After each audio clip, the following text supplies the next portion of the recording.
C'est la page 1, message à un frère du livre, à un juif, donc, parce que c'est un frère du livre de la Torah, qui a demandé un verset, en fait, euh, un verset du Coran qui prouve que c'est Ismaël, et si on lui apportait ce verset, il était prêt, nous dit-il, à se convertir à l'islam. Donc, un frère a tenté de lui répondre. Il est venu, c'était un live en goutte, il est venu discuter avec lui pour lui expliquer que il n'y avait pas un verset à sa question de donnez-moi un verset où Ismaël est nommément cité comme étant l'enfant du sacrifice. Il n'y en a pas, mais que déjà cette méthode n'est pas islamique en fait, et que les musulmans ils se basent sur le Coran pour dire que c'est Ismaël, parce qu'il y a de nombreuses preuves que c'est lui, en fait, mais pas inversé. Il faut méditer sur le livre, il faut aller d'une page à l'autre, on va dire, pour voir justement que c'est Ismaël. Donc, peut-être qu'il y a d'autres frères du livre, des livres même, parce que les chrétiens aussi pensent que c'est Isaac, vu qu'il s'appuie, l'Ancien Testament, c'est la Torah. Euh, donc, aux frères du livre, je leur présente le point de vue musulman sur, sur le fait que ce soit Ismaël et non Isaac, et d'après le Coran lui-même. Et donc peut-être que cela vous rapprochera de l'islam. Alors peut-être que vous aviez la même envie, entre guillemets, le même questionnement, le même blocage que ce frère du livre qui a demandé un verset qui prouve que c'est Ismaël. Pour vous, l'histoire d'Isaac et d'Ismaël, c'est quelque chose d'important et ça serait décisif dans le fait que vous embrasseriez ou non l'islam si un musulman vous prouverait que, selon le livre révélé, il faut déjà croire que c'est... Il y a aussi ça, en fait, dans cette demande du frère du livre, qui demandait un verset comme quoi c'est Ismaël qui est l'enfant du sacrifice. Il a déjà fait un effort vers l'islam, il reconnaît que l'islam et que le Coran est la parole d'Allah. Sinon, il ne demanderait pas un tel verset, une telle chose. Parce que il semble déjà avancé, quoi. Donc peut-être que d'autres frères des livres, sont déjà aussi avancés dans leur questionnement sur l'islam, et qu'il reste ce point de blocage. Et donc si vous pensez que vous avez déjà médité sur le Coran, et que vous n'avez pas trouvé la réponse à cette question et qu'elle est bloquante, Inch'Allah, bi'inillah, ça sera pour vous quelque chose de bénéfique de regarder cette vidéo. Donc, dans un premier temps, je vais essayer de ne pas trop vous casser les oreilles avec le clavier et tout ça. Donc, dans un premier temps, je vais démontrer pourquoi la méthode du frère du livre qui voulait inverser sur Ismaël pour se convertir est mauvaise. Ce n'est pas une méthode islamique. Et après, je vous présenterai la méthode générale, la méthode du consensus musulman qui fait que nous disons que c'est Ismaël. Et, et après, s'il y en a qui veulent intervenir, je leur donnerai le lien en privé pour qu'ils puissent venir discuter. Donc, la méthode, une question inversée, c'est une méthode que j'appelle coraniste, en fait. Mais même des coranistes n'appliquent pas cette méthode. C'est vraiment le coranisme simplissime, quoi. Et donc, si on pose cette question, c'est vrai que là, il n'y a qu'une seule réponse. Il n'y a pas un verset dans le Coran qui nomme nommément Ismaël comme étant l'enfant du sacrifice, rêvé par son père. Là, je suppose que vous connaissez l'histoire d'Abraham et que vous êtes ou juif ou chrétien. Si après vous êtes athée, que vous n'avez pas du tout de culture sur l'histoire d'Abraham, de l'histoire du rêve d'Abraham, du sacrifice de son fils, et ainsi de suite, renseignez-vous sur ça. Mais là, c'est vrai que j'ai oublié de le préciser, c'est quand même un vrai présupposé, c'est que je m'adresse aux gens du livre, des livres, et donc ils ont quand même cette culture. Donc, à la question, Ismaël était-il dans le rêve de son père? Y a-t-il un verset qui le prouve? Non. On doit répondre à cette question, non, Ismaël n'était pas dans le rêve de son père, car il n'y a pas de verset explicite qui le nomme nommément. Donc, à cette réponse négative, euh, certains gens du livre sauteraient au plafond. Ils diraient, ah, bah, c'est donc Isaac, hein, vu que le Coran ne le dit pas clairement. Eh bien non, ce n'est pas si simple que ça. Car si on se pose la question, Isaac était-il dans le rêve de son père? On répond non. Isaac n'était pas dans le rêve de son père. Avec la même méthode, une question inversée. Et cette fois-ci, c'est pas parce qu'il n'y a pas de verset qui nomme nommément Isaac comme étant les sacrifices, c'est qu'il y a au contraire, il y a un verset qui, euh, qui dit que Isaac n'est pas l'enfant du sacrifice. C'est le contraire. Wa alaykoum salam, une voix. Euh, donc on va aller voir vite fait ce verset. Est-ce que nous sommes sur la bonne page? Je vais aller vérifier. Oui, nous sommes à la sourate 11, Hud, le verset 71. Donc, sa femme était debout, Sarah, et elle rit alors. Elle rit, pour savoir pourquoi elle rit, il faut prendre le verset suivant, il ne faut pas faire du coranisme, et penser qu'elle rit parce qu'on lui annonce la naissance d'Isaac et de Jacob. Elle rit parce que les anges sous forme humaine qui ont été envoyés lui annoncent qu'ils n'ont pas été envoyés pour eux, mais au peuple de Lot. Et donc Sarah sourit, est-ce une consonance sémantique? Sarah sourit, car elle rit du malheur qui va toucher ces mécréants qui mettent dans l'épreuve son neveu. Et donc elle sourit de ça. Et après ce sourire, elle a souri parce elle a compris en fait à qui elle avait affaire. Quand les anges lui ont dit qu'ils sont venus pour le peuple de Lot. Et après quoi, les messagers lui ont annoncé la naissance d'Isaac et de Jacob. D'Isaac, et après Isaac, Jacob. Donc ce verset est explicite sur le fait que Isaac ne peut pas être l'enfant du sacrifice.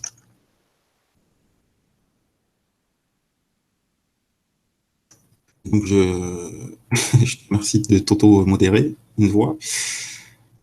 Donc il ne peut pas être l'enfant du sacrifice parce que cette annonce des messagers, des anges sous forme humaine, qui est faite à Abraham et à sa femme Sarah, comporte Isaac et après Isaac, Jacob. Donc, si plus tard, comment Sarah accouche d'un seul enfant, parce qu'à l'époque, il n'y avait peut-être pas l'échographie et tout ça, elle se dit donc, l'annonce qui m'a été faite de la part de ces messagers véridiques, parce que les instants suivants, ils ont détruit la cité, donc je sais que ces messagers sont véridiques. Les quelques instants après m'avoir fait cette annonce, ils ont détruit la cité de Lot et préservé mon neveu. Donc ces personnages, j'y crois, ils sont véridiques. Ils m'ont annoncé la naissance d'Isaac et après Isaac, Jacob. Alors qu'elle était déjà vieille et qu'elle ne pouvait pas avoir d'enfant.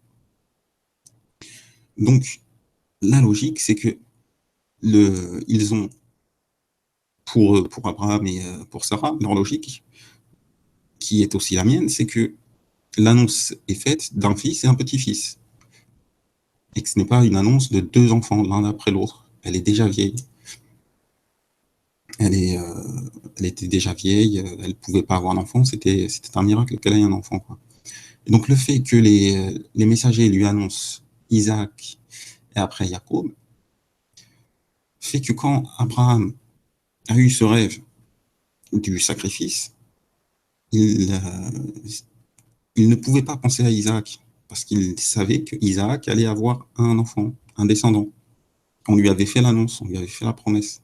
Donc quand il a eu ce rêve, s'il n'avait que Isaac et s'il a pensé que ce rêve était Isaac, il se serait dit c'est un mauvais rêve, c'est un rêve du shaitan, c'est une mauvaise suggestion, c'est un rêve qui vient de moi-même. Ce n'est pas possible que ce soit un rêve qui vient d'Allah. Parce que Allah, par ses messagers, m'a promis Isaac et Jacob. Donc, avec la méthode coraniste, entre guillemets, parce que même il y a des coranistes qui ne sont pas aussi simplistes que ça dans leur volonté d'expliquer le livre, ni Isaac ni Ismaël étaient dans le rêve de leur père. L'un, car il n'est pas nommément cité, c'est Ismaël, et l'autre, au contraire, car il est cité nommément comme ne pouvant pas être l'enfant du sacrifice, parce qu'il aura un enfant. Donc on ne va pas demander à son père de le sacrifier, parce que son père va savoir tout de suite que c'est pas une épreuve pour son père. Et je vais pouvoir mettre le couteau, il va se passer quelque chose, un miracle, parce que cet enfant-là va me donner un petit-fils qui va s'appeler Yacoub. Donc d'après la méthode coraniste, ce n'est ni Isaac ni Ismaël.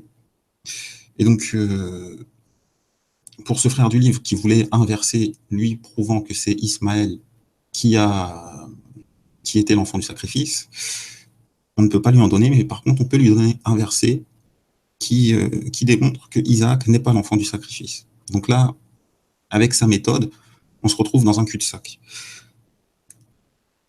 Donc, je vais aller au-delà de la méthode et je vais vous présenter la méthode musulmaniste, hein, on va dire. Ouais, c'est une petite dédicace à Abou Poussin de Bobigny. Donc, le consensus des musulmans, que certains qualifient avec cette chose de musulmaniste, est beaucoup plus cohérente et apporte une vraie réponse à cette question et explicite pourquoi, pour nous, c'est Ismaël et non Isaac. Donc, la méthode, c'est qu'avec une question, on a des sources recoupées. Je ne vais même pas m'appuyer sur les hadiths, sur les paroles du prophète qui ne sont pas des révélations. On va juste s'appuyer, enfin, je vais juste m'appuyer sur le Coran lui-même. Et donc, à la question, Isaac était-il dans le rêve de son père? Non.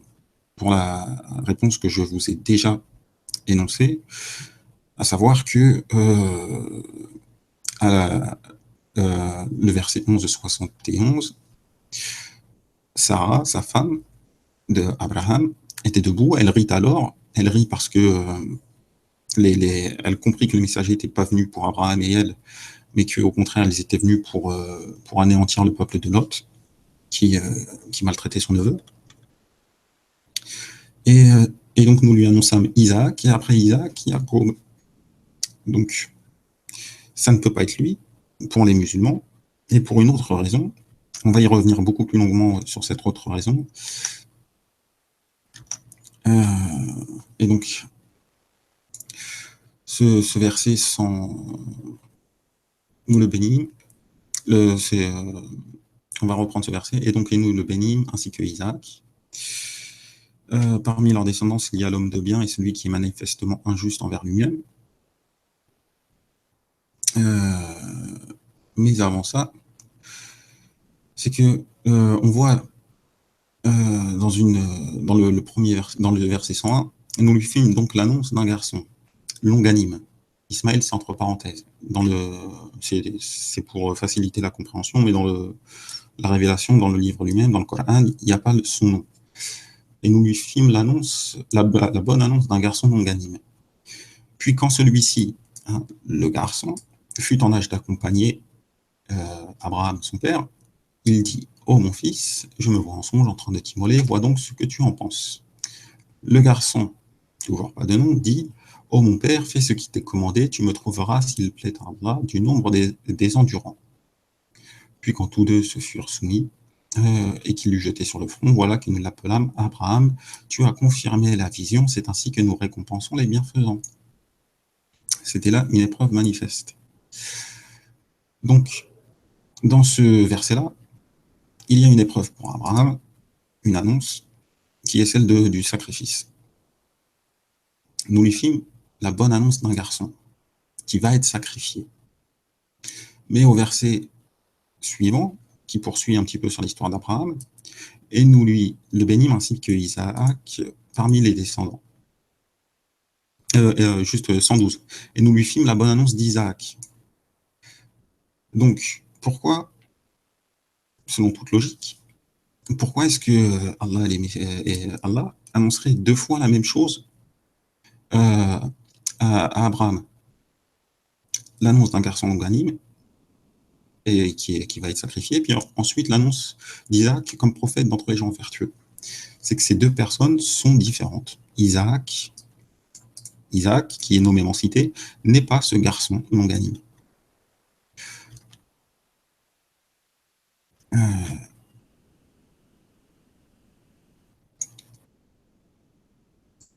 Donc, sur la question précédente, Isaac était-il dans le rêve de son père? Non.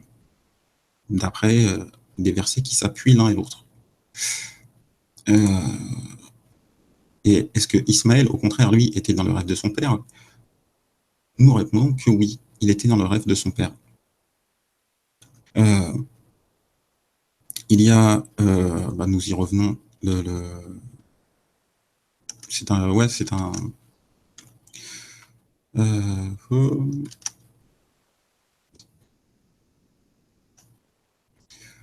l'ensemble de ces versets, en fait, qui reprennent une description, on va dire, temporelle et logique. Seigneur, fais-moi don d'une progéniture d'entre les vers. Ça commence à 99. Une Dora, une invocation de Ibrahim. Moi, je pars vers mon Seigneur et il me guidera. Seigneur, fais-moi don d'une progéniture d'entre les vertueux. Nous lui fûmes donc la bonne annonce d'un garçon Ganim, ce garçon qui sera le garçon du sacrifice.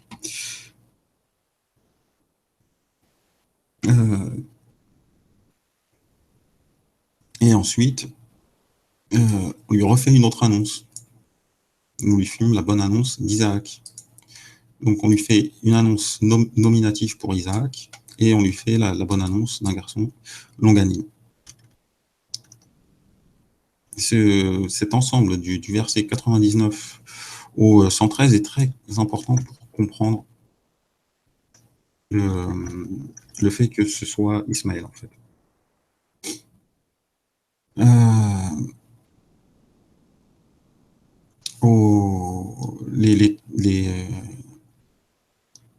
Donc le garçon longanime.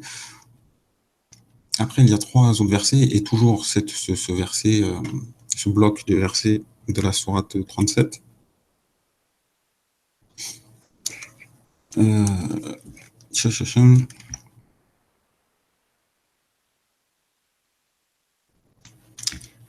Donc, excusez-moi, j'ai un petit trou de mémoire. Donc oui, on voit en fait que l'annonce, en fait, dans le gros bloc qu'on a vu, on a vu que les annonces étaient vraiment différentes. Que voilà, il y a une annonce pour un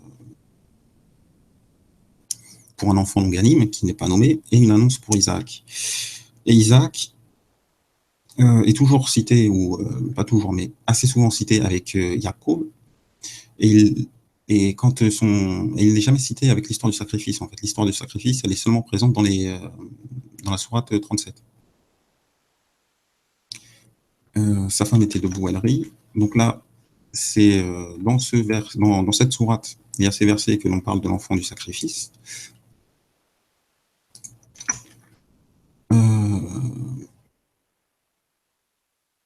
Donc là, je vais le retrouver.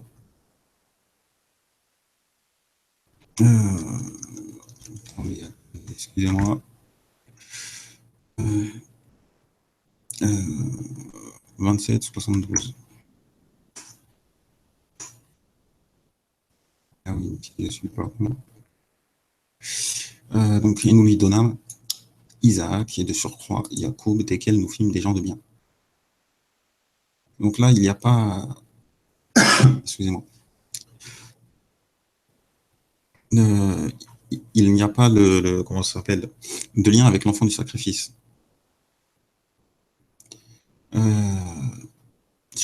Et donc après, il y a l'annonce de Isaac et de surcroît Jacob. Et plus tard, il est fait mention d'Ismaël, Idriss, Dolkif, qui étaient tous des endurants. Et donc, il n'y a pas l'annonce du sacrifice. Dans celle-ci, c'est la 29. Non.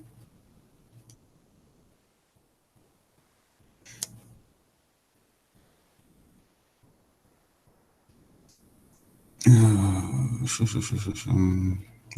c'était la 27. Excusez. Il nous donnera et plaçâmes dans sa descendance la prophétie et le livre. Nous lui accordâmes sa récompense ici-bas, tandis que dans l'au-delà, il sera parmi les gens de bien. À aucun moment, en fait, l'histoire de l'enfant du sacrifice n'est associée à Jacob, à Isaac, excusez-moi.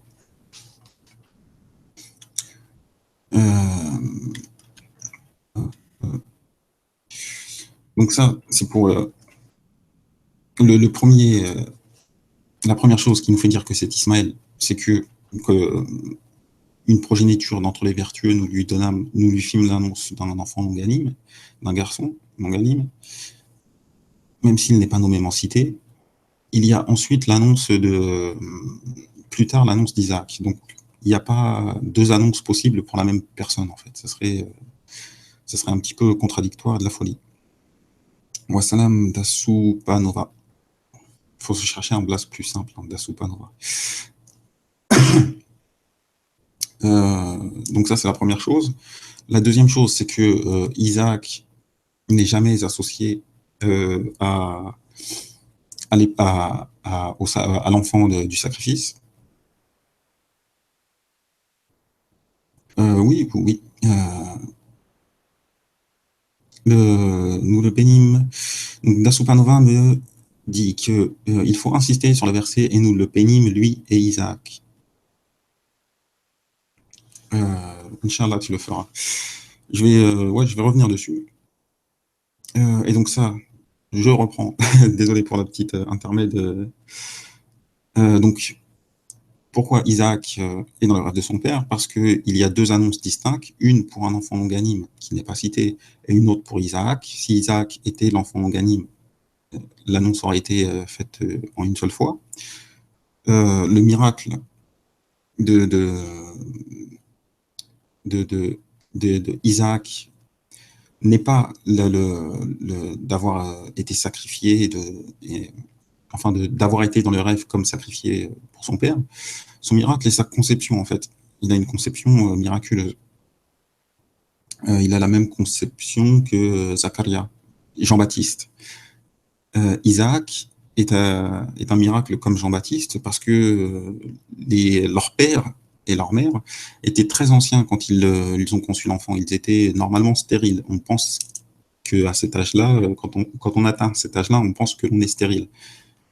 Et donc des messagers leur sont venus et ils leur ont fait la bonne annonce qu'ils allaient avoir un enfant et que c'était un miracle. Et donc le miracle d'Isaac, entre guillemets, le miracle d'Isaac, c'est sa conception.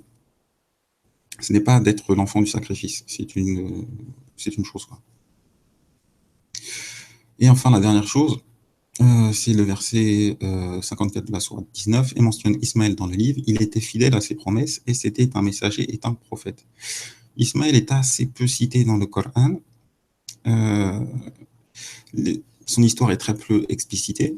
Et si on veut comprendre à quelle promesse il est fait référence quand Allah nous dit qu'il était fidèle à ses promesses, il n'y a qu'une seule promesse que l'on peut comprendre, en fait, qu'il a faite. Et là, c'est dans le verset 102. Donc, le verset 102, puis quand celui-ci, le garçon longanime, fut en âge de l'accompagner, Abraham dit, ô mon fils, je me vois en songe en train de t'immoler, vois donc ce que tu en penses. Ô mon père, fais ce qui t'est commandé, tu me trouveras, s'il plaît à Allah, du nombre des endurants. Voilà sa promesse. Et sa promesse s'est réalisée.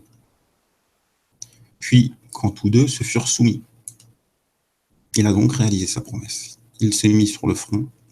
Il est resté sur le front, prêt à être sacrifié par son père, qui avait vu en songe qu'il immolait son propre fils. Et donc, à ce moment-là, quand Ismaël était prêt à mourir, c'est là que les anges sont venus et nous l'appelâmes Abraham. Tu as confirmé la vision, c'est ainsi que nous récompensons les bienfaisants. C'était là, certes, une épreuve manifeste. Et nous leur rend son âme d'une immolation généreuse. Donc, quand dans un autre verset, on dit que Ismaël était fidèle à ses promesses, on ne peut pas le comprendre à travers les autres versets du Coran que, à part cette promesse-là, tu me trouveras, s'il plaît Allah, du nombre des endurants. Et il a certainement promis, enfin, il a certainement tenu aussi d'autres promesses. Mais dans le cas d'une réflexion purement coranique, on va dire, il n'y a que celle-là. Donc voilà pourquoi nous, musulmans, que c'est bien Ismaël qui est l'enfant du sacrifice, et non Isaac. Ismaël était dans le rêve de son père, car le miracle de sa conception, le miracle d'Isaac et sa conception, et donc sa descendance, Jacob, quand Allah lui fait l'annonce d'Isaac et de Jacob, ça fait que, en fait, quand Abraham a eu ce rêve, si ça avait été dans ce rêve, si dans ce rêve il avait vu Isaac, il aurait dit que c'est un mauvais rêve, en fait. Oui, salam Shadow, wa salam alaikum. Et salam peut-être. Ah oui, Shadow, je croyais que tu partais d'Asupanova. Excusez. Donc, ouais, je reviens. Donc, oui, le miracle d'Isaac et sa conception, dont sa descendance, et l'annonce de sa conception avec sa descendance, fait que, en fait, ça ne peut pas être, selon toute logique, Isaac qui était dans le rêve d'Abraham. Le miracle de Ismaël et sa promesse de patience, tu me trouveras patient. Et il était certes du nombre des prophètes et messagers. Et donc, la seule promesse qui nous est révélée dans le Coran se référant à lui ne peut être que celle du tu me trouveras, Inch'Allah, parmi les patients. Et enfin, le dernier point, qui fait que pour nous, musulmanistes, entre guillemets, c'est bien Ismaël qui est cet enfant du sacrifice, c'est que l'annonce en fait, quand il s'agit de parler de Isaac, Allah nous parle jamais, en fait, de Isaac associé au sacrifice et à cette épreuve et à cette histoire. Et qu'au contraire même, quand il nous parle de cette histoire du sacrifice, il nous parle ensuite de Isaac. Donc, page 7 sur 7, nous y voilà. Inch'Allah, s'il y a des gens du livre qui se demandaient pourquoi nous, musulmans, nous pensons que c'est Ismaël qui est dans le Coran et non Isaac, vous avez la réponse du consensus, on va dire. Vous pouvez retrouver cette réponse, c'est vraiment pas très compliqué, sur Wikipédia. Ismaël. Vous allez voir dans le paragraphe qui concerne l'islam, vous allez trouver les raisons, les explications, les différentes sources, les versets, même si là, ils vous ont... ah oui, ça n'a rien de remonter comme ça. Même si là, ils vous ont été présentés. Donc, le premier chiffre, c'est le numéro de la sourate, et le deuxième, c'est le numéro du verset dans la sourate. Donc, vous pouvez aller vous y référer aussi. Mais voilà, pour nous, c'est un consensus. Après, la méthode qui avait été demandée justement par ce frère du livre, de ce frère de la Torah, qui demandait un verset pour une question inversée, cette méthode est nulle et non avenue. Car si on se fie à cette méthode, ni Isaac ni Ismaël étaient dans le rêve de leur père. Donc c'est un non-sens de prendre cette méthode et de vouloir un verset explicite qui dit que c'est Ismaël, parce que avec cette méthode une question inversée, ni Ismaël ni Isaac étaient dans le rêve de leur père. Donc c'est un non-sens complet. Donc voilà, wa alaykoum salam Farid de Musée. Il y a un article très bien rédigé par le site Maison de l'Islam. Ouais, le frère de la Réunion, Maison de l'Islam. Merci de Soupanova. Maison de l'Islam, ouais. Ouais. Je vous invite aussi à aller le voir. J'essaierai de mettre le lien dans la description. Si tu as Dasupanova, tu laisses un commentaire sous la vidéo. Ouais, les Hanafi, comme la plupart des musulmans à La Réunion. Il y a aussi des chiites à La Réunion. Mais je ne sais pas s'ils mangent de la pistache, les chiites réunionnais. Donc voilà. Merci à tous sur le chat et bonne continuation. Salam alaikum.